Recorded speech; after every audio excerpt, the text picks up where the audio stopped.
자, 이제 도시개발사업의 시행자부터 가도록 하겠습니다. 시행자 파트에서는 거의 대부분 조합에서 한 문제가 구성이 되고요.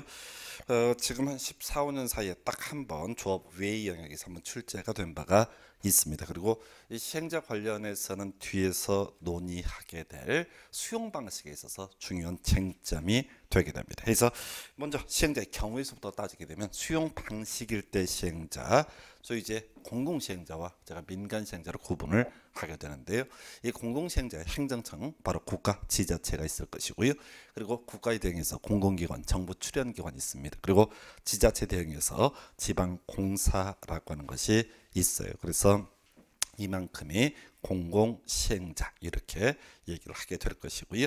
그다음에 민간시행자라고 해서 도시개발구역 안에 토지 소유자라고 하는 것이 있습니다. 해서 뒤에서 이제 경우수를 따질 때 주로 뜨는 게 이제 지자체하고 지방공사가 이슈가 되는데요. 지자체 지방공사라고 하는 거 믿을 수 있다. 이에 비해서 토지 소유자는 믿을 수가 없다. 이렇게 뼈대 잡아 주시는 거 필요합니다. 그래서 이게 이제 수용 방식에 관련한 쟁점으로 볼 수가 있겠고요. 자, 그다음 이 주의하실 게 조합이라고 하는 것은 환지 방식일 때만 시행자가 될 수 있습니다. 그래서 이미 본 것처럼 환지 방식일 때는요, 조합이 주된 시행자, 다만 예외 지자체 등에서 국가 지자체 시행자가 될 수 있습니다. 그래서 거기 나와 있는 내용 자체는 큰 이슈는 안 되고요. 거기 이제 환지 방식일 때 토지 소유자 또는 조합 이런 표현을 쓰고 있는데, 토지 소유자는 이론상 경우의 수에 불과하고 주로 조합이 주된 환지 방식의 시행자, 그리고 이미 본 것처럼 환지 방식일 때 지자체 등도 다 시행자가 될 수가 있다. 이렇게 뼈대를 잡아보겠습니다. 그리고 한 페이지 넘기면 시행자 변경 사유에서 두 개의 숫자가 나와 있는데요. 요거는 이제 주된 이슈는 아니고요. 자, 첫 번째, 실시객 인가 떨어지고 나서요, 2년 내 공사에 착수하지 않는다, 사업에 착수하지 않는다 라고 하면 시행자를 변경할 수 있다. 해서 전체 그림 보실까요? 자, 우리가 이제 건설계획, 자, 구체적인 건설계획을 실시계획이라고 불렀습니다. 그래서 실시계획 확정됐습니다. 인가 떨어졌습니다. 그러면 2년 내 공사에 착수해야 되는데 하지 않게 되면 이때는 시행자 변경 사유가 된다. 이렇게 봐야겠고요. 그래서 이제 우리 공법에서는 공사 착수, 사업 착수가 대부분이 2년 내가 일반적인 모습입니다. 그래서 2년 아닌 것 중에서 기억을 할 만한 것이 뭐가 있냐라고 했을 때 저게 있죠. 2년 아닌 것 중에서 쟁점이 될 수 있는 것은 딱 한 가지, 건축 신고 있고 나서 1년 내 공사에 착수하지 않게 되면 건축 신고 효력은 상실된다라고 하는 거. 이게 이제 건축법에서 1년짜리가 이슈고요. 나머지는 무조건 공사 착수, 사업 착수 2년 내 이렇게 해석하실 것. 그다음에 4번 항목 바로 가야 돼. 중간적인 필요 없고요.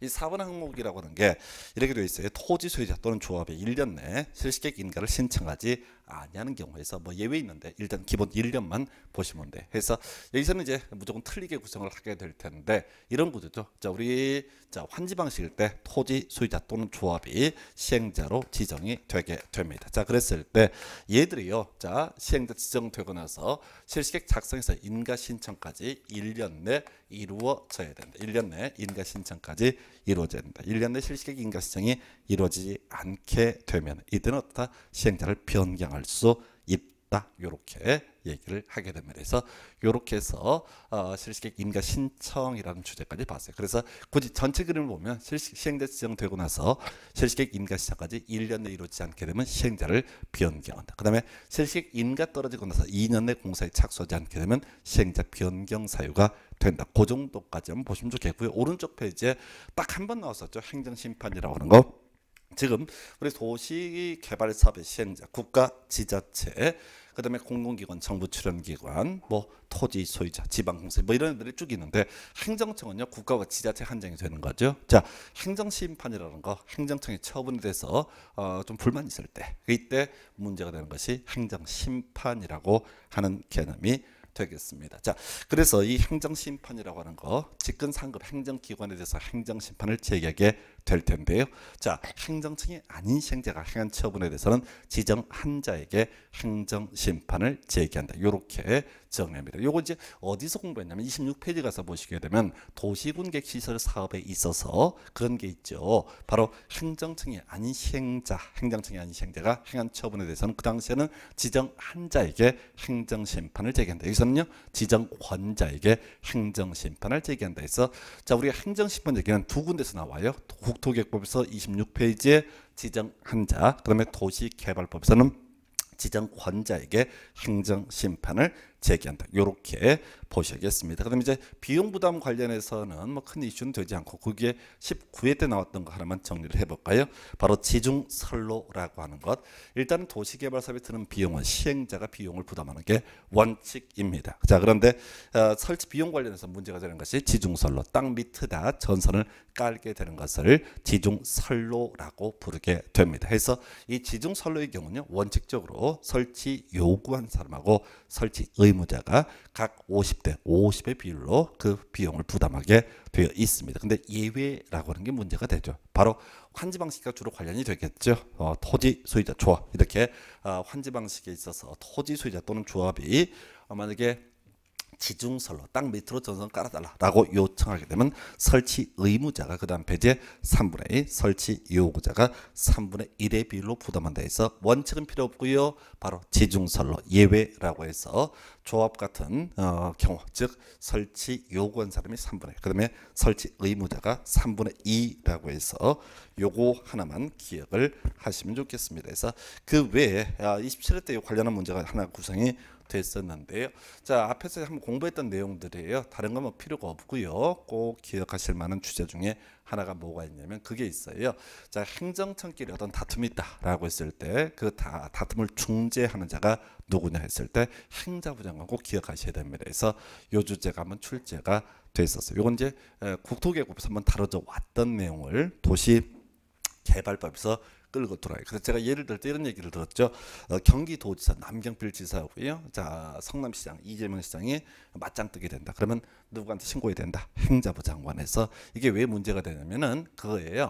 우리가 기획재정부 장관이 주로 이제 오답으로 출제를 하는데 기획재정부 장관은 나라의 살림살이를 담당하는 자입니다. 그런데 지자체끼리 다툼이 있을 때는 이때는 기획재정부 장관이 나서는 것이 아니라 돈 문제를 할지라도 누가 행정자치부 장관에서 지금 정부조직법 개정안 얘기들이 나오고 있는데 이게 이제 안전행정부 장관으로 바뀐다는 얘기들도 있습니다. 그러나 이번 시험까지는 지자체장끼리 다툼이 있으면 어떻다? 바로 이때는 행정자치부 장관이 결정한 바에 따른다. 그거 하나만 기억하시면 좋겠어요. 이건 따로 외우는 게 아니에요. 거기 이제 2번, 3번 번호가 잘못 매겨졌는데 시도지사가 시행자인 경우 뒤에 행자부 장관의 결정에 따른다. 그다음에 시군 구청장이 시행자인 경우 행자부 장관의 결정에 따른다라고 해서 자세한 내용 볼 필요 없고요. 지자체끼리의 다툼에 대해서는 누가 행정자치부 장관이 결정하는 바에 따른다 해서 여기까지가 이제 사업 시행자 총설 파트고 뭐 큰 이슈가 되지 않는 영역. 그리고 주로 시험 문제는요.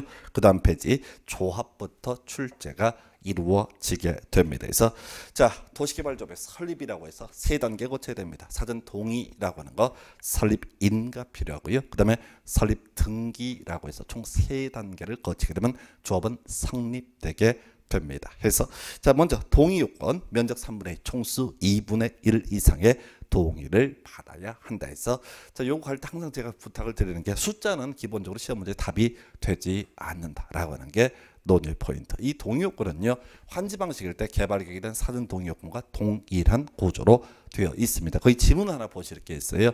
첫 번째 박스 1번 지문을 보시게 되면 조합을 설립하려면 중간에 면적 3분의 2 뒤에 총수 2분의 1 이상의 동의를 얻어야 된다라고 되어 있어요. 그런데 이 지문이 틀리게 나왔어요. 왜 틀렸냐라고 했을 때 중간에 면적 3분의 2 이상 또는 총수 2분의 1에서 틀렸던 얘기죠. 자 지금 면적 3분의 2 이상이고 총수 2분의 1 두 가지 를 모두 충족을 하게 되면 어떻다? 이때 바로 조합을 설립을 할 수가 있다. 이런 구조가 되는 거예요. 그래서 면적 3분의 2 총수 2분의 1이라는 거 또는 이라는 게 틀렸다. 이거는 일반 수험생 입장에서는 또는 이고 여기까지 구분을 하실 수 없습니다. 해서 아예 통쳐서 가셔야 돼. 우리가 이제 시험 문제 구성을 해감에 있어서요. 시험 문제 구성을 해감에 있어서 지금 숫자를 답으로 뽑는 경우 거의 나오지 않습니다. 그래서 옳은 것을 고르시면 숫자는 틀리게, 틀린 것을 고르시면 숫자는 옳게 내는 게 일반적인 출제 기술이에요. 그 당시 이 지문이 1번 지문에 깔아줬거든요. 그래서 많은 수험생들이 면적 3분의 2 총수 2분의 1 숫자 맞으니까 오른편 이렇게 해서 훅 갔던 그런 케이스입니다. 그래서 숫자는 기본적으로 답으로 구성하지 않는다. 숫자가 맞을수록 항상 의심하는 지혜가 필요하다. 그리고 잘 모르는 숫자가 시험 지문에 뜨게 되면 다 유보고 버리셔야 됩니다. 그래서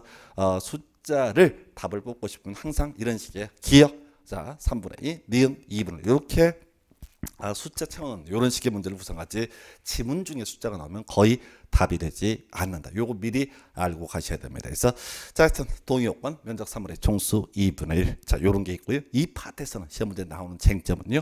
바로 동의자수 산정 방법이라고 하는 것이죠. 앞에서 개발 계획에 대한 사전 동의할 때도 동의자수 산정 방법이라는 게 논의 포인트였어요. 그래서 중복됩니다. 면적 산정할 때 국공유지 면적을 포함해서 산정하게 된다. 자, 그다음 두 번째 토지 소유자 수를 산정함에 있어서 구분 소유자다라고 하게 되면 이때는 각각을 토지 소유자로 산정한다. 그리고 동의를 받는 순서는요. 사유 토지된 동의를 먼저 받은 다음에 국공유지관리청에 동의를 얻도록 하고 있다. 이렇게 보게 될 것이고요.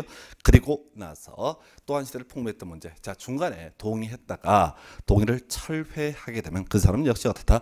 동의자 수에서 제외되게 된다. 요 정도로 기억을 해 주실 것. 해서 자, 지금요. 면적 3분의 2, 총수 2분의 1이라는 이 동의 요건 숫자를 물어보는 것보다 주로 이렇게 면적 산정 방법 또는 동의자 수 산정 방법에서 주된 출제 이슈를 뽑고 있습니다. 자, 이렇게 해서 조합의 설립이라고 하는 것 첫 번째 단계 사전 동의에 대해서 살펴봤고요. 두 번째, 자 설립 인가 등에 대해서 검토합니다. 그래서 조합을 설립하려면 도시개발구역 안에 토지 소유자 7명 이상의 정권 작성해서 지정권자에게 인가를 받아야 한다라고 해서 오래전에 이제 그 문제가 하나 밑에 이제 문제가 있어서 문제가 되는데 자, 그 맥락을 보면 이 조합이라는 것은 지금 조건요. 동의 얻어라. 두 번째 설립 인가를 받아라. 근데 설립 인가라고 하는 것을 누구한테 받냐면 지정권자에게 받도록 규정하고 있습니다. 분석을 해볼까요?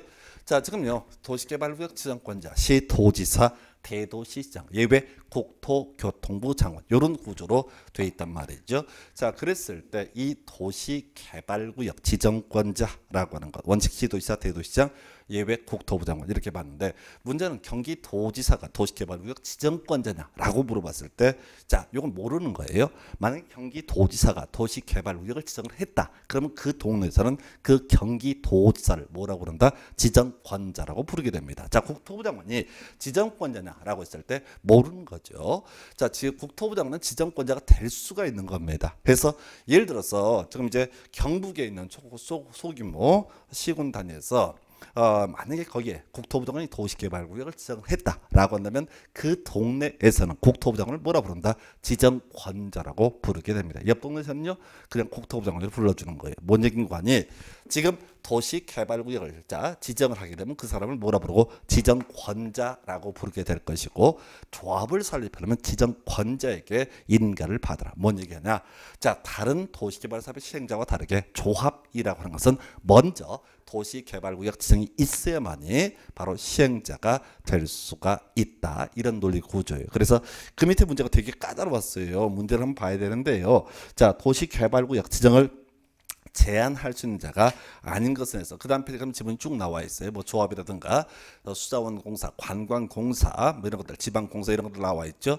이 문제는 되게 까다로운 문제예요. 그래서 일단은 내 쟁점을 정리하면 조합이라고 하는 것은 도시개발구역 지정이 있어야만이 지정이 된 후에만이 성립이 될 수가 있습니다. 왜? 지정권자에게 인가를 받아야 하기 때문에. 그러면은 자 뭐야 이 조합이라고 하는 것은 구역 지정 전에 하는 것이 제한이거든요. 그래서 조합이라는 것은 구역 지정 전에는 태어나 있지 않기 때문에 지정 제한을 할 수가 없다. 이런 논리 구조이고요.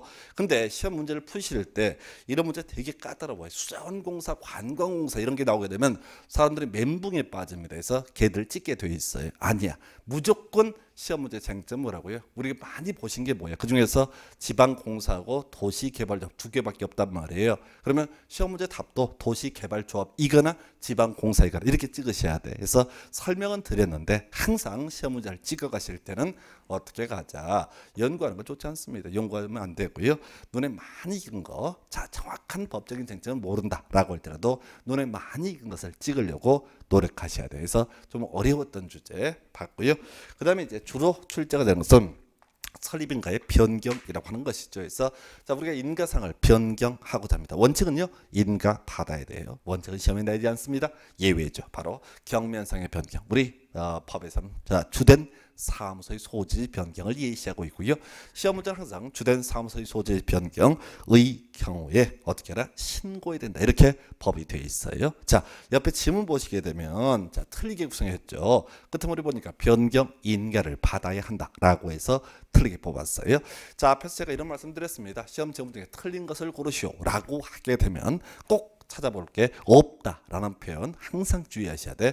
물론 좀 이따 공부하겠지만 없다 중에 옳은 표현이 나오는 경우도 있습니다. 그런데 없다는 기본적으로 틀렸다 이렇게 가셔야 될 것이고, 그 다음에 또 하나가 변경 인가를 받아야 된다는 다 틀린 표현이에요. 왜?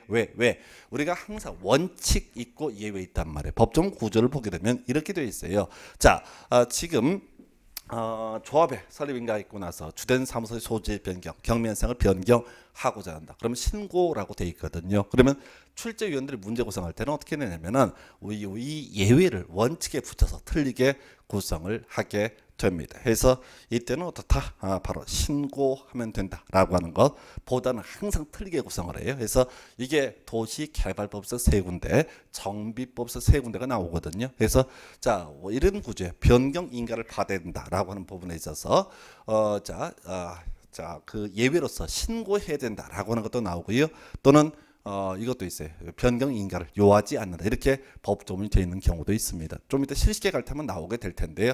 근데 우리가 기억을 해야 될 것은 그 개별적인 6개를 분석해서 외우는 것이 아니라 시험 지문에 무조건 변경 인가를 받아야 된다라는 표현은 무조건 다 틀린 표현이야. 해서 단순화시키는 것이 필요하다. 구체적인 항목이 나오면 다 뭐라고요? 이때는 변경 인가를 받아야 한다. 그러면 다 틀린 표현. 이렇게 기억을 해 주실 것 해서 이렇게 해서 인가상 변경이라고 하는 게 하나의 포인트. 그 다음에 이제 마지막 주제 세 번째 단계 조합은요, 동의 설립인가에 이어서 설립 등기라고 하는 과정을 통해서 성립되게 됩니다. 자, 자연인의 경우에는요, 엄마 뱃속에서 튀어나오게 되면 그 자체로 법인격을 취득을 하게 됩니다. 자, 이에 대응해서 자, 이 설립 등기라고 하는 거, 자, 법인이 되게 한 요건이죠. 그래서 등기하게 되면 성립하게 될 것이고, 그래서 법인이고요. 그리고 토지 소유자로 구성된 법인이다 보니까 소위 이제 사람들의 결집자에서 사단 법인으로 해석을 하게 되는 겁니다. 그래서 민법 중 사단 법인에 관한 규정을 준용한다까지 해서 옆에 지문 보니까 좀 오래전 지문인데 조합은 지정권자로부터 설립 또는 변경 인가를 받으면은 성립한다 해서 법인격을 취득한다 해서 틀린 표현 등기 있어야지 조합은 성립하게 됩니다. 자, 그리고 그 밑에 문제 보시면 감동 먹어야 돼요.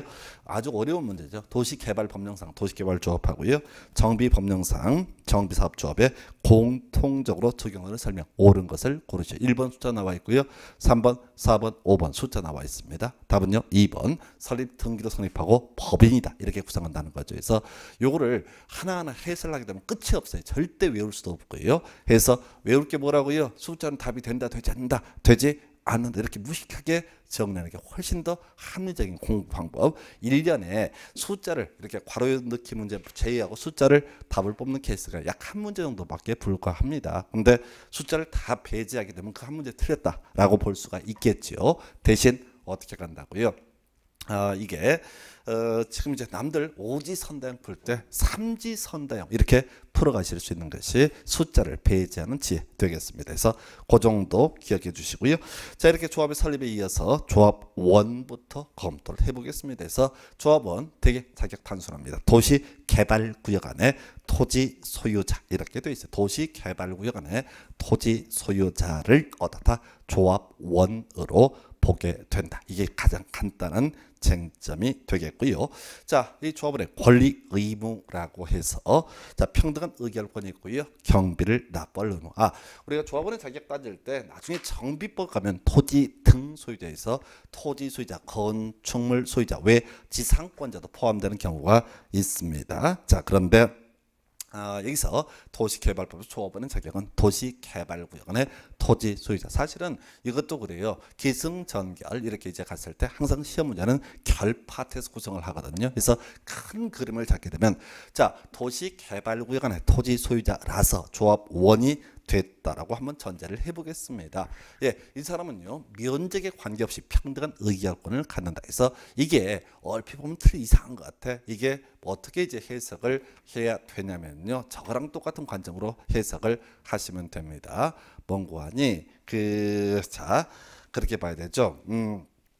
우리가 주식회사는 지분에 따라서 의결권을 행사합니다. 그러나 공법의 영역에서는 지분에 따라서 의결권 행사하는 것이 기본적으로 아니죠. 그래서 면적에 관계없이 평등한 의결권을 갖게 된다. 그리고 시험 문제에 나오는 쟁점은요, 바로 경비, 납부 의무라고 하는 것이 되겠죠. 그래서 지금 조합 뒤에서 이제 공부하게 될 텐데, 뭐 채비제 이런 내용도 공부를 하시게 될 텐데, 문제는 조합은 그 지역 주민들의 결집제이지 실질적으로 따로 돈이 없습니다. 그래서 조합 운영비 등을 납부할 의무가 있습니다. 근데 내지 않았을 때가 문제가 되는 거죠. 그러면 자, 이 조합은 시군구청장한테 징수를 위탁할 수 있다. 26회 때 답이 됐던 명제에서 자, 그리고 시군구청장이 대신 돈을 받아주게 되면 그 받은 돈의 4% 100분의 4를 바로 수수료로 납부하도록 하고 있습니다. 그래서 이게 이제 되게 좀 어려운 주제인데 우리 공법에서 수수료 얘기가 3번 나와요. 그래서 시군구청장한테 징수를 위탁할 수 있다. 그러면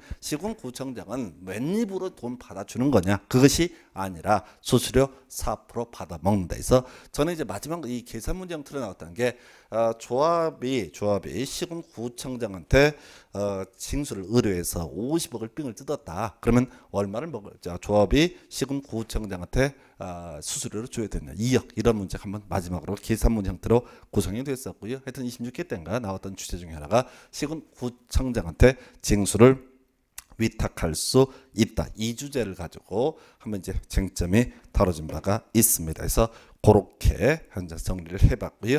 해서 정리합니다. 자, 지금 조합 5원의 자격, 도시개발구역 안의 토지 소유자, 해서 권리로서 면적에 관계없이 평등한 의결권을 갖게 된다. 그리고 나서 시군구청장한테 수수료 납부할 의무가 있는데 내지 않게 되면 시군구청장한테 징수를 위탁할 수 있고 수수료는 4% 일단 정리합니다. 두 번째 주제 임원이라고 해서 조합의 임원은 의결권을 가진 조합원이 된다 해서 사실 우리 조합원의 자격이라는 게 도시개발구역 내 토지 소유자 이렇게 돼 있었고요. 대부분의 조합원이라고 하는 사람 토지 소유자는 의결권을 갖습니다. 근데 우리가 이제 공부할 것까지는 아닌데 의결권이 없는 조합원도 있을 수 있거든요. 그래서 일단은 우리가 조합장, 이사, 감사가 임원이라고 하는 범주가 될 텐데 이 임원이라는 거 의결권을 가진 조합원 이해야 된다. 이렇게 정리를 할 수가 있어야겠고요. 두 번째 조합장 대의원의 의장이 된다. 요건 이제 나중에 정비법에서 필요한 지문이고요. 그다지 중요치 않고 그러면 겸직금지 겸할 수 없다. 외울 게 뭐라고요?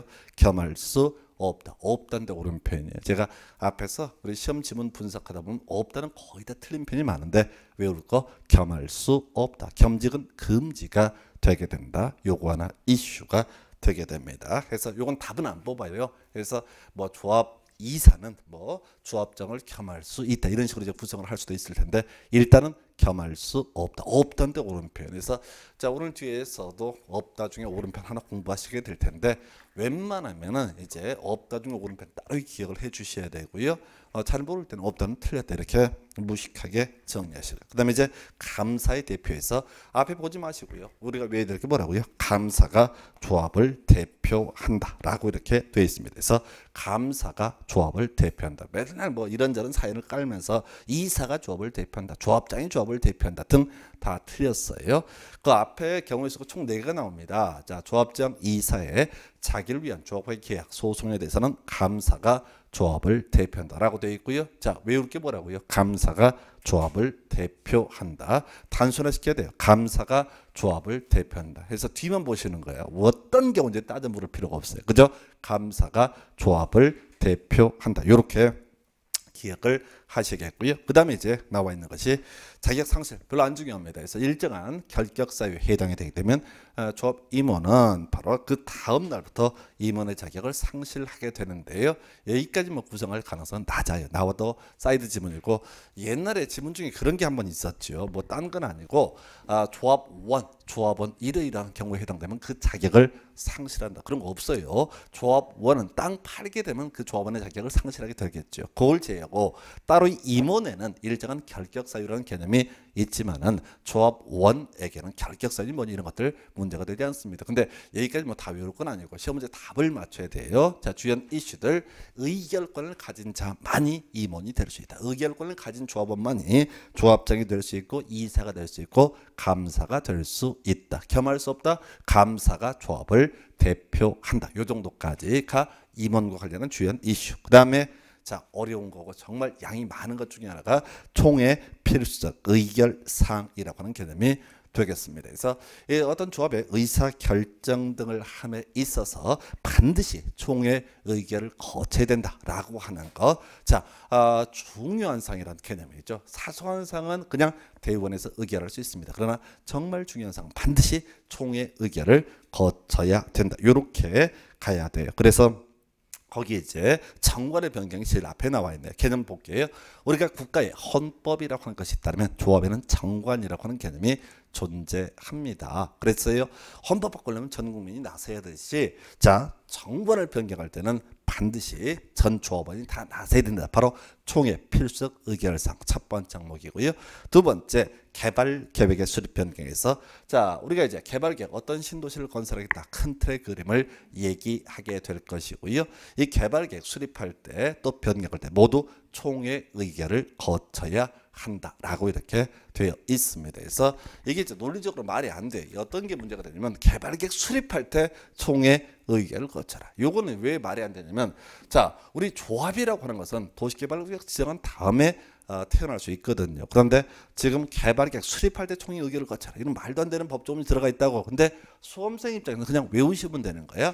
개발계획 수립 변경도 반드시 총회 의결을 거쳐야 한다. 그리고 세 번째 주로 나오는 것이 임원의 선임이라고 하는 개념이죠. 자, 임원은요 조합장, 이사, 감사 등으로 구분을 하게 됩니다. 그래서 조합장이 됐든 이사가 됐든 감사가 됐든 반드시 이런 사람들을 선임하기 위해서는 총회 의결을 거쳐라. 마지막 환지 계획의 작성까지 정말 외울 게 많습니다. 그래서 22회, 23회, 24회 정도까지 도배했던 문제가 총회 필수 의결사항 해서 다시 정관의 변경, 개발계획 수립 변경, 환지계획 작성, 임원의 선임까지 이렇게 네 가지는 어떻게 다 반드시 총회 의결을 거쳐야 한다. 이렇게 정리를 하게 됩니다. 그래서 총회 필수적 의결사항이라고 하는 거 여기 이제 요즘에 좀 출제가 좀 사실 더디 나오고는 있는데 반드시 암기하실 것. 그러면 다시 한번 주요한 쟁점 정리해 볼게요.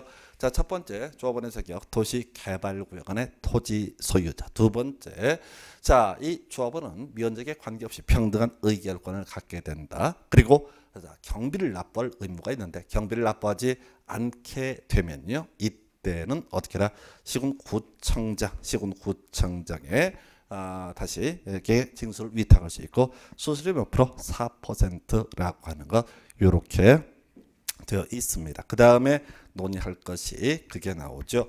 그 다음에 논의할 것이 지금 문제되는 것들 그렇게 봤고요. 그 다음에 이제 임원 얘기.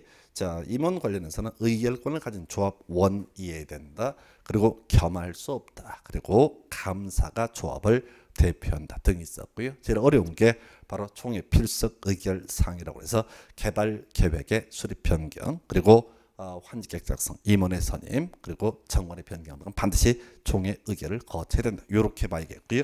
자, 그다음 넘어가서 문제 중에 하나 잘못된 게 있어요. 해설이 잘못 편집이 된 게 있는데 4번 문제 교재 94페이지인가요? 4번 문제 보시게 되면 조합에 관한 설명 틀린 것을 고르시오라고 해서 일단 거기 3번은 아니에요. 답이 4번이고요. 해설도 잘못 입력이 되어 있는데요.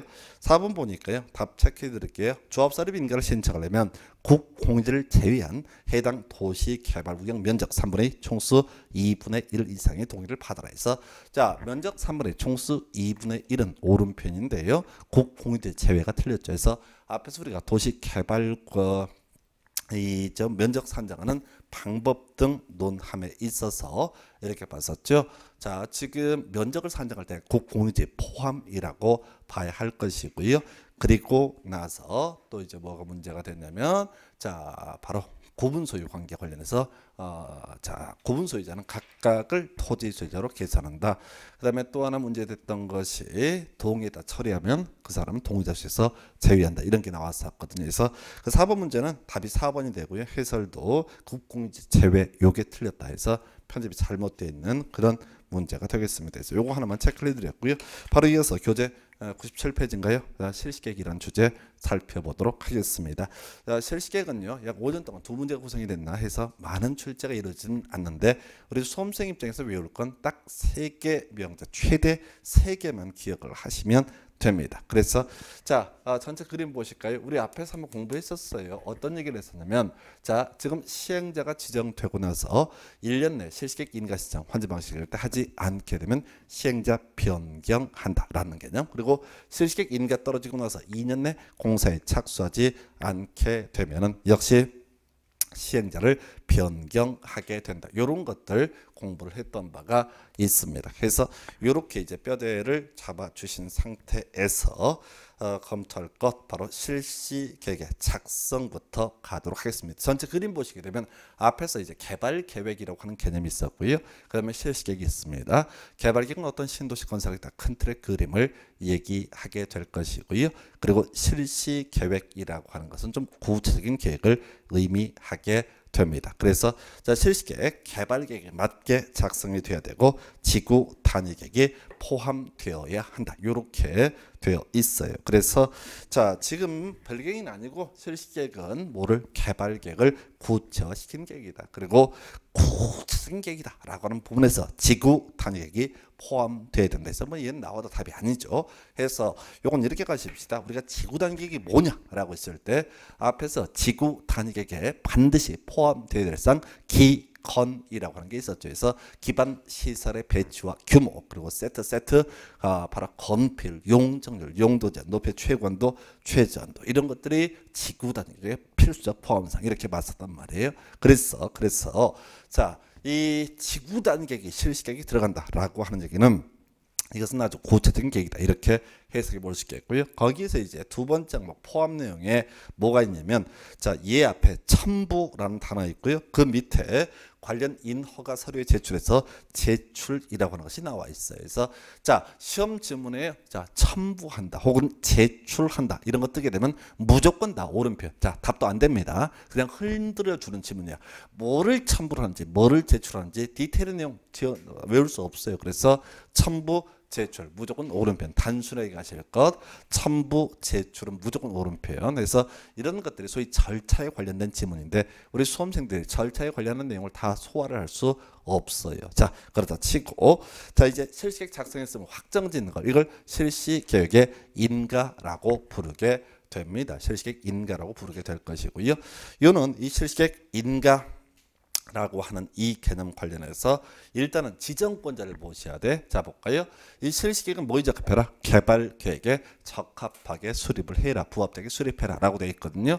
그러면 이 개발계획을 수립했던 사람이 바로 지정권자가 될 것이고 이 문제 실시계획이 개발계획에 부합되는지 부합되지 아니한지를 가장 잘 알 수가 있다. 이렇게 이제 해석을 하게 되는 거예요. 그래서 지금 실시계획 인가에서 인가권자 국토교통부 장관이 인가하는 경우 있고요. 시도지사가 인가하는 경우가 있어요. 원래 법조문은 그렇습니다.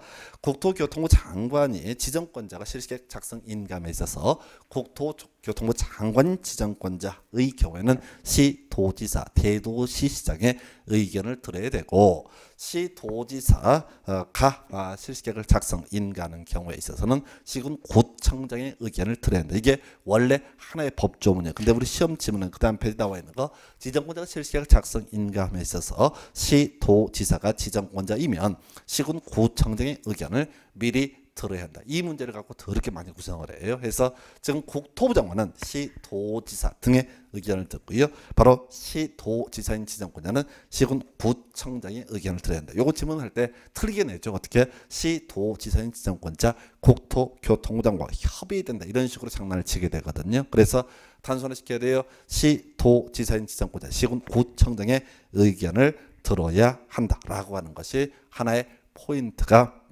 되겠습니다. 해서 이렇게 해서 실시계획 작성인과 관련해서 첫 번째 암기하실 항목 실시객 파트에서는 시도지사인 지정권자 시군구청장의 의견을 들어야 한다. 요거 하나 이슈가 될 것이고요. 그 다음에 이제 두 번째 암기 항목, 자 변경 인가죠. 자 실시객 인가를 받았습니다. 이 내용을 변경을 하고자 합니다. 그러면 또 인가를 받아야 하는 것이죠. 자 그런데 예외 일정한 사항을 변경할 때는 이때는 인가를 요하지 않는다라고 되어 있어요. 그래서 원래 법조문은 8개 나와 있어요. 외울 수 없어요. 그죠? 우리가 앞에서 공부했었죠. 주된 사무소의 소재지 변경. 이때는 신고하면 된다. 근데 시험에 나올 때는 틀린 것을 고지할 때 변경 인가를 받아야 한다라고 했었고요. 그다음에 지금 어디에서 자 도시개발법에서 실시객의 변경이라고 하는 거 기본적으로 자 인가를 받아야 한다. 근데 시험에 항상 예외 뜨죠. 이런 항목을 변경할 때 이때 인가를 받아야 한다라는 식으로 해서 틀리게 구성을 하게 됩니다. 그래서 제가 아예 묶어서 가자고 그랬어요. 첫 번째 자 이런 얘기 했었죠. 없다라는 표현은 틀린 표현. 요거 하나 기억해 주십사. 두 번째가 되는 것이 그 얘기를 했습니다. 바로 인가를 받아야 된다. 만약에 그 앞에 구체적인 뭔가가 나오면 다 틀린 편에서 이렇게 기억을 해 주십사라고 말씀을 드렸었고요.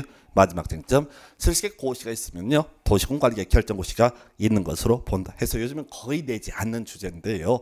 자 원래 자 가볼까요? 도시군관리계 결정은 누가 합니까? 시도지사 대도시장 예외 국토교통부장관이 지정권자 바로 도시군관리계 결정을 하게 되죠.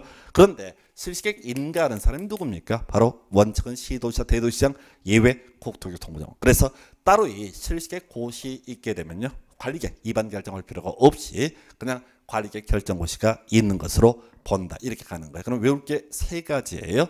첫 번째가 시도지사인 지정권자가 실시객을 작성 인가함에 있어서는 누구의 바로 시군구청장의 의견을 들어야 한다. 이건 항상 틀리긴 할 때 국토교통부장과 협의해야 된다. 이렇게 구성을 하고요. 두 번째 문제가 될 것이 그거죠. 이러한 내용을 변경함에 있어서는 어떻다? 이때는 인가를 요하지 않는다라고 하는 것 있겠고요. 세 번째, 자 이러이러한 실시객 고시가 있으면 어떻다? 도시군관리계 결정고시가 있는 것으로 본다 해서 주로 이제 변경인가 얘기하고요. 그 다음에 시도지사, 시군구청장의 의견을 들어 요 두 개를 가지고 거의 문제 구성을 하고 아주 오래전에 실시객 고시가 있으면 도시군관리계 결정고시가 있는 것으로 본다. 요렇게 확인했던 바가 있습니다. 이렇게 이제 보셨고요. 그 다음에 이제 수용 방식에 따른 도시 개발 사업 가볼까요? 그래서 지금 실시객 파트는 많이 안 나와요. 자, 다시 처음부터 수용 방식은 여기서부터 시작을 해야 되죠. 자, 지금 도시 개발 사업을 시행을 하고자 합니다. 그랬을 때 시행 방식이라고 하는 거 앞에서 공부하셨어요. 바로 이 개발 계획에서 시행 방식을 결정하게 된다. 그런데 이것이 계획적이고 체계적인 도시개발 등 들어간 무슨 방식, 수용 방식, 대지 지가 들어간 무슨 방식, 환지 방식 이렇게 봤었고요. 그리고 앞에서 공부하실 때 만약에 수용 방식이게 되면은 이때는 뭐가 필요하다? 바로 세부 목록이라고 하는 것을 개발 계획에 입력을 해야 된다. 그리고 이 개발 계획서 바로 입력 수용 방식이라고 하는 세부 목록을 입력을 해야 되는데 앞에서 공부하실 때 이 세부 목록이라고 하는 것은 도시개발구역 지정한 후에 포함시킬 수 있다. 이런 거 한번 지적했었고요. 그리고 또 하나가 이게 있었죠. 바로 이 세부 목록 고시가 있게 되면 사업 인정 및 고시가 있는 것으로 본다 해서 요 정도가 수용 방식 관련한 기본적인 틀이었었고요. 그리고 우리 수용 방식은 시행자가 이슈가 됐죠. 공공시행자로서 국가 있었죠. 지자체 있었습니다. 그다음에 공공기관, 정부 출연기관 있었고요. 지방공사까지 있었죠. 그리고 민간 시행자로서 토지 소유자. 그래서 지금 수용 방식 얘기를 할 때는 자 주인공이 이슈, 주어가 핵심이 돼요. 그래서 자 일단 제일 쉬운 거 바로 조합이라고 하는 것은 수용 방식일 때 시행자가 될 수가 없다. 요거 하나 꼭 기억을 하셔야 되고요. 조합은 환지 방식일 때만 시행자가 되게 된다. 이렇게 봐야겠습니다. 그렇게 봐야겠고요. 그리고 나서 또 이제 문제 삼게 되는 것. 자, 그 얘기, 시행자 이게 가장 기본이 되게 된다. 그래서 실질적으로는 지자체 지방공사 나오게 되면 공공시행자 믿을 수 있느냐 이런 개념을 가야 되고요. 그 다음에 토지 소유자 인생자 그럼 믿을 수 없다. 요게 뼈대 중에 뼈대가 돼야 됩니다. 그래서 자 이렇게 이제 기본 전제를 삼고 있고요. 먼저 토지 등의 수용해서 수용할 수 있는 시행자 모든 시행자 지금 보면 국가, 지자체, 공공기관, 정부, 출입기관, 지방공사, 토지 소유자 모두 수용할 수 있습니다. 시험에 나오는 포인트는요. 바로 민간 시행자라고 하는 것이 되겠죠. 그래서 민간 시행자 바로 토지 소유자 시행자 가장 대표적인 케이스가 될 텐데 이 민간 시행자의 경우 자 그냥 수용할 수 없고요. 면적 3분의 1 이상 소유하고 총수 2분의 1 이상의 동의를 받아야 한다. 근데 옆에 지문 한번 볼까요? 지자체 시행자 토지를 수용하려면 면적 3분의 1 이상을 소유해야 된다. 틀렸죠. 두 번째 지방공사인 시행자 바로 동의 없이 도시개발사에 필요한 토지 등을 수용 사용할 수 없다라고 해서 틀리게 뽑았어요. 만약에 있다라고 하게 되면 옳은 표현이 되는 거예요. 그래서 제가 앞에서 계속 강조드리는 게 시험 지문 중에 없다라는 말이 있으면 무조건 틀린 표현 이렇게 항상 의심하시라고 그랬어요. 그리고 3번 지문도 지방공사인 시행자 수용 사용함에 있어서 토지 소유자 일정 비율의 동의를 얻어야 된다 해서 틀리게 나왔죠. 그래서 좀 오래전 문제 유형인데 정리하면 이렇습니다. 공공시행자는 아무런 요건 없이 어떻다 토지 등을 수용할 수 있다. 민간시행자는 일정한 요건을 충족을 해야만이 토지 등을 수용할 수 있다 해서 자, 요 얘기를 보려면 25페이지 가서 비교를 할 게 있어요. 이게 국토기획법에서 도시군계시설 사업에 있어서 시행자는 기본 구조가 똑같아요. 그 24페이지부터 보시게 되면 도시군계시설 사업 행자 행정청인 경우가 있고 비행정청인 경우가 있다. 시험에 나오는 것은 비행정청 얘기죠. 해서 원래 비행정청이 사업 시행자가 되기 위해서는 면적 3분의 2 이상을 소유하고 총수 2분의 1 이상의 동의를 받아라. 근데 그건 시험에 안 뜨고 이 비행정청 중에서 토지공사, 지방공사인 시행자의 경우에는 토지공사, 지방공사인 시행자의 경우 동의를 요하지 않는다. 그래서 옆에 23회 때, 27회 때 계속해서 답을 뽑아요. 바로 한국토지주택공사 동의를 얻어야 된다라는 식으로 도배를 하거든요. 똑같은 구조야. 지자체, 지방공사 동의를 얻어야 수용할 수 있다. 그럼 틀린 표현이에요. 그래서 토지 소유자는 내지 않아요. 그래서 여기서는 항상 틀린 것을 고시할 때 지자체, 지방공사인 시행자 동의 등을 얻어야 된다 해서 마치 도시군계획시설사업 그 25페이지였었나요? 그 내용이랑 똑같은 구조에서 계속 구성이 되고 있다. 그래서 일단은 토지 등의 수용에서 정리하게 되면 첫 번째 암기하실 거 지자체, 지방공사인 시행자 수용하기 위해서 아무런 요건을 필요로 하지 않는다 이렇게 봐야겠고요.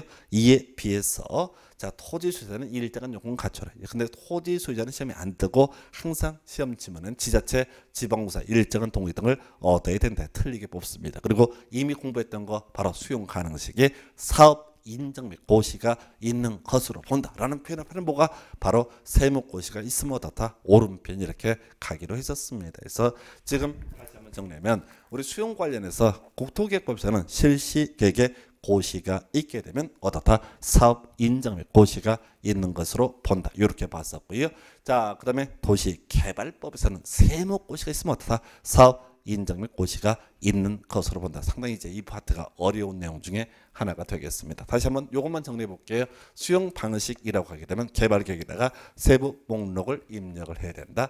이 세부 목록이라고 하는 거 개발계획 수립한 다음에 차근차근 포함시킬 수 있다. 그리고 이렇게 세목이 고시가 되게 되면 이때 바로 사업 인정 및 고시가 있는 것으로 본다. 27회 때 이 문제가 출제가 되었어요. 사업 인정 및 고시가 있는 것으로 본다라는 표현 앞에 개발계획에 세무 고시가 있게 되면 사업 인정 및 고시가 있는 것으로 본다 해서 이렇게 확인해 봤고요. 그 다음에 이제 한 시대를 풍미하는 문제 재원 확보 대책에서 요즘에 이제 한참 이슈가 되고 있는데 다만 주의하실 게 요즘에 출제 경향 중에 하나가 디테일하게 구성을 하지 않습니다. 수용 방식에 따른 도시개발사업 옳은 것은 틀린 것은 이렇게 구성을 하기 때문에 각 토픽 주제별로 지분 2개, 3개 정도만 기억을 하시면 돼요. 해서 먼저 자 도시개발 채권이라고 하는 개념이 나와 있습니다. 그래서 자 이 도시개발 채권 일단 기본 구조 자체가 지방채라고 하는 개념부터 기억을 하셔야 됩니다. 그래서 바로 지방채가 뭐야? 지자체가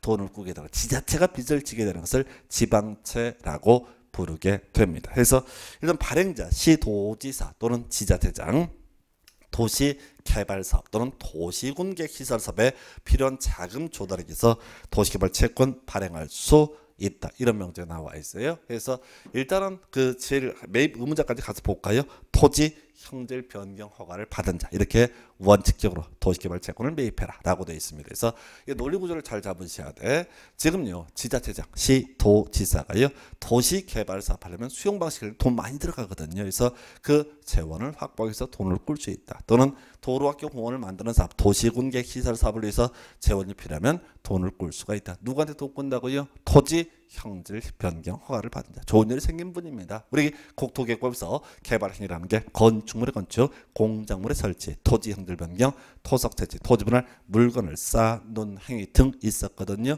그 중에서 토지 형질 변경 허가를 받는 사람, 아우 축하합니다. 돈 좀 꿔주세요라고 하는 것이 바로 도시개발 채권의 매입 의무다라고 할 것이고요.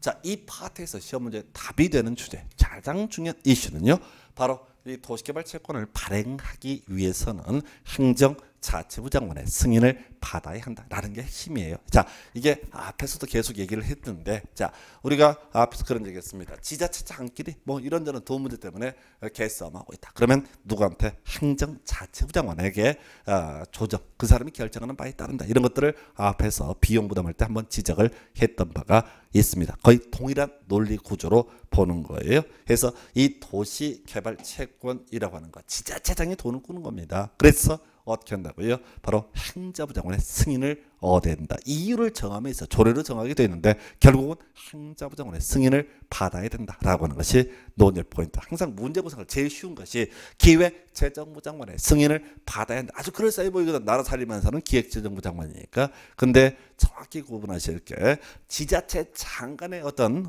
지자체에 있어서 돈 문제는 기획재정부 장관이 아니라 행자부 장관의 승인을 받도록 한다 해서 지금까지 시험 문제 두 가지 가지고 구성했습니다. 첫 번째, 누구한테 돈을 꿀 것이냐라고 하는 것, 바로 토지 형질 변경 허가를 받은 자. 너무 오래전 문제고요. 최근 문제에서 논의 핵심 포인트는 행자부 장관의 승인을 받아야 한다. 나머지는 부차적인 내용이에요. 그래서 이렇게 뭐 기명증권도 무기명증권 나올 수 있죠. 등록하에 발행한다는 얘기가 기명증권 얘기고요. 무기명, 자 나중에 그 종이 쪼가리 들고 오면 돈 주겠다 이런 취지인데, 자 한 페이지 넘기면요, 제일 이제 이슈가 될 만한 것 중에 하나가 주의하실 게, 지금요 토지 형질 변경 허가를 받은 자가 지자체장에 돈 꿔달라고 해서 어쩔 수 없이 돈을 꽂았어요. 예, 그러면 나중에 돈 꽂으면 어떻게 되는 거냐라고 했을 때 나중에 돈으로 돌려주게 됩니다. 그게 이제 상환이라고 해서 5년 이상 10년 이하의 범주 내에서, 자 바로 자세한 사항은 조례로 정하게 되어 있고요. 특이한 게 소멸시효예요. 우리가 공법상 채권의 소멸시효 5년입니다. 5년이라고 하는 얘기는 원금 5년, 이자 5년 이런 의미를 내포하고 있어요. 그런데 얘만 특이하게 이 도시개발 채권의 소멸시효 원금 5년, 이자 2년 이렇게 되어 있습니다. 얘만 좀 특이한 구조로 되어 있어요. 그래서 이렇게 해서 바로 도시개발채권의 소멸시효라고 하는 개념 확인을 해드렸습니다. 그래서 이렇게 해서 자 확인을 해봤고요. 그 다음에 이제 나와 있는 것, 자 여기서 지금 이제 일단 이 파트에서 결론 지문 딱 두 개, 한 개 정확히 가실 게, 도시개발채권은 도시개발사업 또는 도시군계획 시설사업에 필요한 재원을 확보하기 위해서 지자체에서 돈을 꾸는 것이다. 그래서 행자부 장관의 승인을 받아라. 그리고 일정 기간 지나면 돈으로 다시 돌려주게 된다. 그런데 이 사람 빨리 돈을 안 찾아가. 그러면 소멸시효 원금 5년, 이자 2년 해서 이 원금 5년, 이자 2년 참 많이 나오는데 사실은 답은 아니에요. 보통 옳은 것을 고르셔야 할 때 얘는 뭐 7년에 3년, 5년에 뭐 1년 이런 식으로 숫자 바꿔치기해서 틀리게 구성하는 그런 지문이에요. 그래서 숫자를 외우긴 외우는데 이 자체가 답이 되지는 않는다 해서 지금요 제일 처음 우리가 재원 확보 대책으로 논의했던 것이 도시개발사업 등을 시행해 가기에 앞서서 수용 방식이면 돈 많이 들어가니까 돈을 좀 꾸는 제도, 이게 바로 도시개발 채권에 관한 주제 살펴봤고요. 두 번째가 토지 상환 채권, 요건 이제 사업하는 와중에 문제가 되는 거예요. 자 수용 방식이라고 하는 것은요 도시개발 사업을 시행해 감에 있어서 토지 소유자 등에게 보상금을 주는 것을 의미하게 됩니다. 보상금 주는 거예요. 그리고 나서 나중에 조성 토지를 분양하는 방식이라고 하는 것, 이게 수용 방식의 기본 구조입니다. 그런데 거기 토지상환채권이라고 하는 것은 뭐냐면은 의 나와 있는데 이런 논리 구조예요. 지금 현금 보상을 해야 되는데 돈이 없어가지고 앞으로 만들어지게 될 토지 또는 건축물로 대신 주겠다라고 하는 것을 토지 상환채권이라고 부르게 됩니다. 그래서 거의 중간에 발행 규모에서 2분의 1을 초과하지 않아야 된다. 맨날 기어 나오는데 답 아니에요. 얘는. 해서 최소한 반 이상은 어떻게 해라. 현금으로 줘라. 이런 취지가 될 것이고요. 이 파트의 출제 포인트는 거의 딱 하나 정형화되어 있어요. 딱 하나 정리한다면 바로 지급 보증이라고 하는 개념, 지급 보증. 해서 자, 민간 시행자, 아무래도 수용 방식일 때 민간 시행자는 토지 소유자 한 명이 있겠죠. 해서 이 민간 시행자의 경우에는 지급 보증을 받아야지 토지 상환채권을 발행할 수 있습니다. 논리 구조는 그렇죠. 믿을 수 없다. 믿을 수 없으면 어떻게 해라. 보증을 필요한다. 그럼 거꾸로 지자체, 지방공사와 같은 공공시행자에 있어서는 지급 보증을 요하지 않는다 해서 요즘엔 좀 출제가 더딘데 어찌됐든 이 파트의 가장 유력한 출제 포인트는 항상 틀린 것을 고르시오 할 때 지자체인 시행자 또는 지방공사인 시행자 지급 보증을 받아야 한다. 그래야지 토지 상환채권을 발행할 수 있다. 그럼 틀린 거예요. 지자체, 지방공사인 시행자의 경우 어떻다? 지급 보증을 요하지 않는다라고 하는 것. 이렇게 봐야 할 것이고요. 그다음에 이는 뭐 발행자가 정한다 이런 거 못 외워요. 해서 일단은 가장 중요한 포인트 토지 상환채권은 지금 현금 줘야 되는데 돈이 부족해서 나중에 채권 보상을 하는 그런 케이스예요. 그래서 어떻다고요? 이때는 지급 보증이라고 하는 게 논의의 포인트가 되겠다. 이렇게 봐야 될 것이고요. 그 다음에 이제 양도 가능성에서 김영식 증권. 자, 일단 요거는 딱 하나짜리인데요. 지문 하나짜리인데 지금 토지 상환 채권은요. 원칙이 김영식 증권이에요. 김영식 증권이라고 되어 있단 말이죠. 그러면 이 채권 종이 쪼가리에 누가 이 돈을 받게 될 것인지가 이렇게 예정이 되어 있다 이렇게 보는 거죠. 자, 그런데 김영식 증권이라고 하는 부분은 법 논리적으로 체계적으로 양도 양수가 안 된다라는 의미를 내포하고 있습니다. 예, 그런데 어떻다고요? 바로 일정한 경우 양도 양수가 가능하다 해서 자, 지금 거기에 일정한 과정이 중요한 게 아니라 김영식 증권임에도 불구하고 양도가 가능하다라고 하는 거에서 정리하면 그럴 것같아요. 여기 나중에 이제 비교되는 게 주택법에서 주택 상환사채라고 하는 개념이 나오게 될 것이고요. 이 주택 상환사채라고 하는 부분과 관련해서 그것도 김영식 증권인데 나중에 양도가 일정한 경우에 가능하다 이런 게 나옵니다. 그래서 하여튼 이 파트에서 토지 상환채권 요즘에 출제가 더딘데 하여튼 포인트 믿을 수 있는 자 공공시행자는 지급 보증을 요하지 않고 민간시행자는 어떻게 해라 지급 보증을 받아야 한다. 요 정도까지. 그리고 토지 상환채권 김영식 증권임에도 불구하고 일정한 경우에 어떻게 할 수 있다? 양도할 수 있다. 요렇게 봐야겠고요. 그 다음 거의 안 나와요. 15년 동안 한 번 나왔던 게 선수금이에요. 자, 지금 토지 상환채권은요. 지금 당장 보상을 해야 되는데 돈이 부족해서 앞으로 만들어지게 될 토지 건축물로 나눠주겠다라고 하는 것이 바로 뭐라고요? 토지 상환채권이었었죠. 이에 대해서 선수금은요. 조성토지 또는 원형지라고 해서 이게 이제 도시개발사 판 다음에 이 토지 등을 나중에 팔아먹어야 되는데 자, 사업 끝나기 전에 미리 땡겨서 팔아먹는 것을 선수금. 우리가 이제 일반적으로 갑을 비슷한 개념이죠. 그래서 이건 다른 건 필요 없고요. 민간 시행자의 경우 공사 진척률이 100분의 10 이상일 때 선수금 받을 수 있다. 100분의 10이 현혹되면 안 돼요. 믿을 수 없는 토지 소유자 같은 민간 시행자의 경우에만 어떻다? 공사 진척률을 따진다. 그럼 공공시행자는 공사 진척률 몇 프로냐? 그런 법조문이 없어요. 그래서 이 파트의 문제 구성하면 딱 한 가지예요. 지자체 시행자가 선수금 받기 위한 공사 진척률은 100분의 10 이상이다. 지방공사 시행자가 선수금 받기 위한 공사 진척률은 100분의 10 이상이다. 이것만 갖고 구성을 하게 돼서 그게 아니다. 이렇게 봐야 되겠고요. 그래서 자, 토지 소유자와 같은 민간 시행자만 공사 진척률을 따진다. 그러면 정리해 볼까요?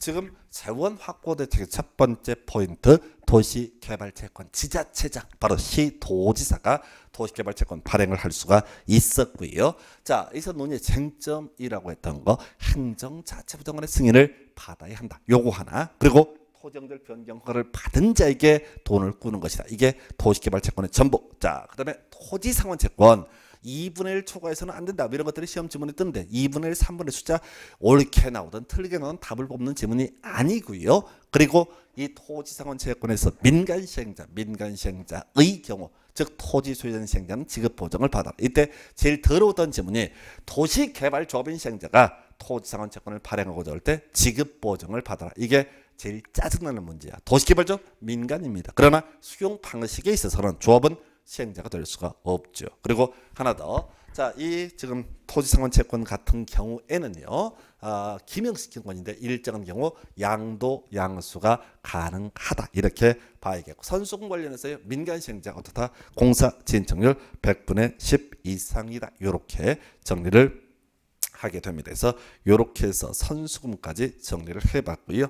그 다음에 이제 논의를 할 것이, 자, 토지 등의 공급에서 지금요 도시개발 사업을 수용 방식을 통해서 만들어낸 토지, 기본은 조성토지라는 표현을 쓰고요. 그리고 또 하나가 원형지라고 하는 개념이 있습니다. 그래서 기본 틀만 먼저 설명을 드릴게요. 지금 원형지가 먼저 나와 있는데요. 이 원형지라고 하는 것과 조성토지 차이가 뭐냐면, 도시개발 사업을 했습니다. 그래서 도로 설치하고 뭐 가스관도 다 심고 완벽하게 세팅한 토지를 가리켜서 조성토지라는 표현을 쓰고요. 원형지라고 하는 것은, 자, 어떤 개념이냐면 도로 대충 만듭니다. 가스관 안 심어요. 하수도관 안 심어요. 해서 땅을 싸게 분양해서 이 토지를 매입한 사람이 마저 사업을 하는 것을, 개발할 수 있는 것을 원형지라고 부르게 됩니다. 그래서 논리 구조가 일단 조성토지는 완벽한 기성 제품을 얘기하고요. 원형토지는 만들다 만 걸 얘기하는 거예요. 그래서 자, 이 원형제는 주로 어디에서 문제가 되냐면요, 현실적으로 문제가 되는 사건이 바로 세종시에서 문제가 됐습니다. 도시개발 사업 하면서요, 자, 이 국가나 지자체가 땅 필요하단 말이죠. 그때 걔들한테, 국가나 지자체한테 큰 마진을 남겨서는 안 된다라고 하는 게 원형제 출발점이에요. 자, 그리고 그 지문 중에 나왔던 게 이제 뭐가 있냐면 학교용지, 공장용지가 나와 있어요. 이게 이제 뭐냐면은 세종시에서 삼성전자하고요, 고려대학교 사건인데요. 세종시를 개발해 감에 있어서 사실은 땅을 얼마에 팔아먹고 이런 게 중요한 게 아니라 뭐가 문제가 되냐면은, 자, 학교도 들어오고 공장도 들어와야 돼. 정상적으로 도시가 운영이 되게 됩니다. 근데 세종시 개발 초기에 처음에 삼성이나 고려대학교에서 거기에 이제 입주를 할 것처럼 얘기를 하다가, 갑자기 없던 일로 돌려버렸어요.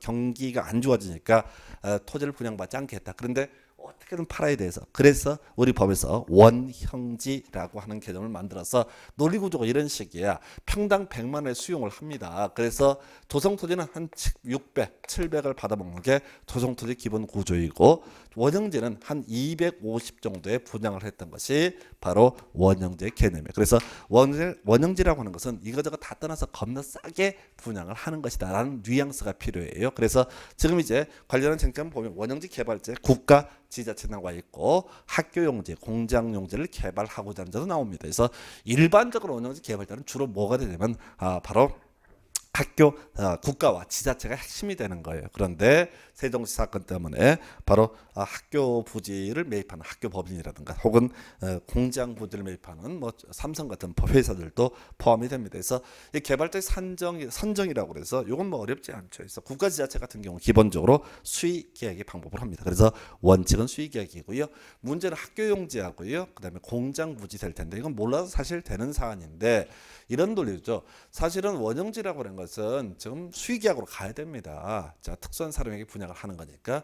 근데 삼성하고 고대한테 만약에 그냥 수의계약해서 싸게 넘겨준다, 특혜 10이 나오거든요. 그래서 어떻게 한다? 경쟁 입찰 2번 붙인 다음에 2번 다 유찰되게 되면 그때는 수의계약의 방법에 의해할 수 있다. 이건 잊어버리시고요. 그래서 지금 구조를 보셔야 돼. 원형제는 주로 누가 매수하는 거다? 국가 지자체. 근데 민간도 경우에 따라서 어떻게 할 수 있다? 매수할 수 있다. 이게 뼈대가 되셔야 돼. 그래서 중간 얘기 다 필요 없고요. 자, 다음 페이지 가면 공영제, 공급 면적. 자, 3분의 1 이내 나와 있죠. 아까 저기 뭐가 있었죠? 자, 토지상원 채권 2분의 1을 초과할 수 없다. 원형지, 자, 3분의 1 초과할 수 없고 3분의 1까지만 공급할 수 있다. 이런 것들을 시험에 많이 나와요. 근데 답은 아니고요. 자, 그러면 원형지 파트에서 답이 뭐냐 그랬을 때 공급 가격이라고 하는 거. 자, 앞에서 조성 토지에 대응해서 원형제는 겁나 싸게 분양을 하는 것이다 라고 미리 전제를 했습니다. 겁나 싸게가 뭐냐라고 했을 때 감정가 플러스 공사비, 감정가 플러스 공사비. 자세히 보지 마시고요. 겁나 싼 가격이 뭐냐라고 했을 때 감정가 플러스 공사비라고 하는 것. 요거랑 이제 나중에 비교할게. 이 조성 토지 가격은요, 기본적으로 감정가고요. 감정가고, 그 다음에 지금 원형제 공급 가격은 감정가 플러스 공사비라고 되어 있어요. 그러면 감정가가 더 비쌉니까? 감정가 플러스 공사비가 비쌉니까? 했을 때 감정가가 훨씬 비싸요. 이게 이제 어떤 얘기냐면 기준 시점이 틀려요. 예를 들어서 이때 원형제 감정가라는 것은 개발 계획을 수립할 때의 감정가를 의미하게 되는 것이고, 조성 토지 감정가라고 하는 것은 제일 뒤에 사업이 다 완료됐을 때의 감정가예요. 그러니까 뒤에서 이 조성 토지 가격, 공급 가격 원칙이 감정가가 될 텐데, 얼핏 보면 감정가 플러스 공사비가 싼 것처럼 비싸게 보일 수가 있는데 외우시라고. 자, 우리가 이제 도시개발법에서 겁나 싼 가격 했을 때는 뭐라고요? 감정가 플러스 공사비. 이게 첫 번째 암기 항목이에요. 그리고 두 번째요, 전매 제한이라는 개념입니다. 그래서 자, 여기 이제 길게 되어 있는데, 원형제는 감정가 플러스 공사비 겁나 싸게 분양을 하게 된다. 그래서 뭐 어쨌다는 거예요. 겁나 싸게 분양을 한다. 그래서 싸게 분양받은 분은 투기의 대상으로 삼아서는 안 된다. 즉 전매할 수 없다. 일정 기간 동안 몇 년이야 이런 걸 외우시는 게 아니야. 자, 그런데 우리가 외워야 될 결론은 기억해. 자, 원형제는 싸게 분양했으니까 투기의 대상이 돼서는 안 된다. 근데 전매자를 받지 않는가? 국가 지자체 어떻다? 국가 지자체는 이때는 바로 전매제한을 받지 않는다. 결론을 가셔야 돼. 자, 법조문이 깔끔하지 않게 구질구질하게 나와 있는데, 국가 지자체는 투기를 하는 사람이 아니다. 그래서 일정 기간 동안 전매제한을 받지 않는다. 그리고 하나 더, 이주용 주택도 어떻다? 전매제한을 받지 않는다 라고 나와 있죠. 그래서 법조문이 깔끔하지 않은데 우리가 기억해야 될 것은 전매제한을 받지 않는 사람이 누구냐? 국가 지자체, 그리고 또 하나가 이주용 주택이라고 하는 것. 해서 논리 구조는 그렇죠. 국가 지자체라고 하는 사람은 투기하는 사람이 아니다 이렇게 보는 거죠. 그래서 전매제한을 받지 않는다. 그리고 이주용 주택이라고 하는 것도 어떻다? 전매 제한을 받지 않는다. 이건 이제 왜 그러냐면 뭐 설명은 별 필요 없는데, 자, 우리가 주택이라고 하는 건 주택법 공법 영역에 가면은 이제 또 뭐 세법도 마찬가지 주택이라는 개념이고, 주택이라는 것은 토지하고요 건축물의 전부 또는 일부 이 건물 두 개를 합쳐놓은 것을 우리가 주택이라고 정의를 합니다. 그래서 원래는 그렇죠. 지금 이제 원형제는 일정 기간 동안 팔아먹을 수가 없다라고 했는데, 이 토지 위에다 이주용 주택을 지었을 때 이 주택 분양할 때 땅은 안 준다. 이건 있을 수가 없거든요. 그래서 이주용 주택도 어떻다? 전매제한을 받지 않는다. 그럼 정리해 볼까요? 지금 원형제에서는 두 가지입니다. 겁나 싸게 분양을 하는 것이다 라고 했을 때, 겁나 싸게 분양하는 것이 무엇이다 라고 했을 때 그게 이제 감정가 플러스 공사비가 아주 싼 가격이라는 뉘앙스고요. 한편 싸게 분양받았으니까 전매제한을 받는다. 그러나 믿을 수 있는 국가 지자체 전매제한을 받지 않는다. 그리고 이주용 주택도 전매제한을 받지 않는다. 요 정도가 전부예요. 그래서 요 정도가 저희 바로 원형제 관련한 쟁점으로 볼 수 있겠고요. 그리고 또 하나가 조성 토지라고 하는 주제 확인해 보겠습니다. 자, 조성 토지 얘기는요, 크게 두 가지 뼈대로 구성이 되어 있어요. 그 중에 하나가 공급 방법이라고 하는 것이 하나의 이슈가 될 것이고요. 또 하나가 공급 가격이라고 하는 것, 이렇게 두 가지 주제로 나눠지는데, 먼저 공급 방법, 요건 뼈대만 잘 잡으면 돼. 원칙 보니까 뭐라고 되냐면 경쟁 입찰이라고 하는 것 나와 있어요. 그리고 특례로서 추첨이라고 하는 것이 하나가 있고요. 그 다음에 또 하나가 뭐가 있냐면 수의 계약이라고 하는 거. 그래서 문제 구성할 때는 이런 식이죠. 이것이 추첨인지 수의 계약인지 경쟁 입찰인지를 가지고 물어보는 문제. 자, 첫 번째 경쟁 입찰은 나중에 지문 분석해 드리겠고요. 추첨 보니까 330제곱미터 이하의 단독 주택 용지하고요, 주택법에 따른 공공택지라고 이렇게 법이 되어 있습니다. 그래서 나머지는 구질구질한 내용이고 해서 지금 이걸 정확히 외우셔야 돼. 자, 단순화시키면 주택 용지에 대해서는 어떻게 할 수 있다? 바로 추첨의 방법에 따라 분양할 수 있다. 이건 뭔 얘기냐면, 우리가 경쟁 입찰을 붙인다는 얘기는 사람들이 어떻게 그걸 매입하고자 하는 사람, 금액 높게 쓴 사람들 분양한다는 얘기거든요. 근데 추첨이라는 얘기는 큰 마진을 남기지 않겠다. 그래서 큰 마진을 남기지 않는 게 뭐라고요? 주택 주택용지 이렇게 단순화시키라고. 주택용지는 어떻게 할 수 있다? 바로 큰 마진을 남기지 않겠다. 그래서 이 주택용지의 유형으로서 330제곱미터 이하의 단독주택 용지 나와 있죠. 해서 단독주택용지는 얼마? 자, 100평까지는 큰 마진을 남기지 않겠다. 그 다음에 공공택지라는 게 나와 있는데 이게 이제 주택과 가서 따로 공부할 텐데 그게 공동주택용지예요. 의미상. 해서 자, 단순화시켜서 주택용지는 어떻게 한다? 자, 추첨의 방식으로 분양한다. 좀 더 구체적으로 하나는 330 이하의 단독주택용지이고 이에 대응해서 공동주택용지로서 설명하고 있는 게 공공택지라고 하는 것. 자, 다 끝나셨어요. 그리고 오른쪽 페이지에 수의 계약 나와 있는데 외우지 않습니다. 자, 그럼 이제 시험 지문에 지금요 볼까요? 구조, 법조문 구조를 보게 되면 경쟁 입찰 원칙이라고 되어 있어요. 그러면 이런 경우는 경쟁 입찰에 의한다. 그럼 다 틀린 거예요. 왜? 우리 법에는 추첨의 경우 330제곱미터 이하의 단독주택 용지 요 얘기 하나고요. 그 다음에 또 하나가 330 이하의 단독주택 용지 하나고 그다음에 공공택지 요것만 이제 구성이 되어 있단 말이에요. 그 뭐 한두 개 더 있는데 시험에는 이것만 갖고 주구장창되고 있어요. 해서 그리고 수의계약은 더럽게 많이 나와 있어요. 그런데 법정 구조를 보게 되면 이러한 경우에 경쟁 입찰에 의한다. 요건 낼 수가 없어요. 왜? 이 모든 추첨과 수의계약이 아닌 모든 요건을 충족하게 되면 그것은 어떻다? 바로 경쟁 입찰에 의한다라고 하는 거거든요. 그래서 제가 원칙과 예외가 있으면 원칙은 내는 순간 다 틀리다고 그랬죠. 오른쪽 페이지에 제일 하단부의 지문 경쟁 입 4번 지문인가요? 자, 끄트머리 보니까 경쟁 입찰의 방법에 의한다 해서 틀리게 뽑았죠. 그 당시에 답이 됐던 지문인데요. 자, 그건 앞을 보면 안 돼. 무조건 시험 지문에 경쟁 입찰에 의한다는 다 틀린 거야. 왜? 우리 출제위원들은 예외 항목만 갖고 출제하거든요. 수의계약이 됐든 추첨이 됐든 요 항목을 아무거나 하나 끌고 들어와서 이런 경우에 경쟁 입찰의 방법에 의한다 해서 틀리게 구성을 하는 그런 구조입니다. 그래서 어떻다고요? 단순화시켜야 돼. 경쟁 입찰의 방법에 의한다는 무조건 틀린 거야. 그리고 이제 수의계약이냐 추첨이냐 이게 문제가 되는 건데 문제는요. 간단한 걸 외우셔야 돼. 우리가 추첨 330의 단독주택용지하고 또 하나가 공공택지라고 하는 거 두 개만 암기를 해달라고 그랬어요. 그러면 나머지는 다 뭐 어떻다? 수의계약에 의한다. 이렇게 가는 거예요. 그래서 옆에 지문들을 보시게 되면 예를 들어서 103페이지 자 제일 위에 박스 1번 지문 단독주택용지로서 330 이하 뒤에 추첨의 방법으로 분양할 수 있다. 오른편 되겠습니다. 두 번째 주택법령상 공공택지 추첨의 방법으로 분양할 수 없다. 없다니까 틀린 거예요. 그래서 두 가지만 기억하십니다. 330제곱미터 이하의 단독주택용지하고 그 다음에 공공택지는 어떻게 할 수 있다? 추첨의 방식으로 분양할 수 있다. 그러면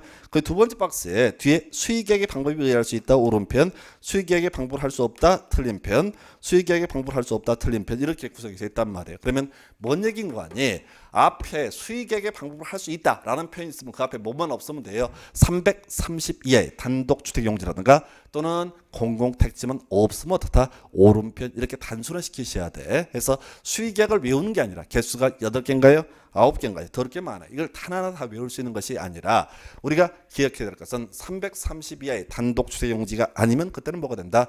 바로 수의계약. 뭐라고 설명을 하거든요. 그리고 공공택지가 아니면 그리고 잘 모르는 얘기 쭉 나와 있으면 이때는 어떻다? 수의계약에서 정리 들어갑니다. 지금 조성토지 공급 방법이라는 것은 원칙은 경쟁입찰. 근데 어차피 시험에서는 원칙적으로 이런 말을 쓸 수가 없어요. 그래서 옛날에는 그런 지문이 구성이 됐는데 지금은 뭐가 나오든 간에 경쟁입찰하면 다 틀린 편 이렇게 가시고 자 그러면 추첨 나왔을 때는 두 개만 들어갔어. 오른편 330의 단독주택용지하고 공공택지 들어가면 오른편 나머지는 다 어떻다? 수의계약 이렇게 가시는 거. 수의계약을 하나도 외우지 않고도 이렇게 문제를 포착할 수 있습니다. 그래서 출제위원들은 이렇게 추첨과 수의계약의 경우의 수를 가지고 이걸 가지고 경쟁입찰에 붙이기도 하고 또는 추첨에 붙이기도 하고 또는 수의계약에 붙일 거예요. 그래서 그 예외만 가지고 가실 것. 마지막 쟁점이요. 공급가격. 원칙은요. 감정가라고 되어 있습니다. 그래서 자 지금 조성토지의 가격, 감정가가 원칙이다. 근데 이제 시험 문제가 원칙은 사실 내면 좀 그런데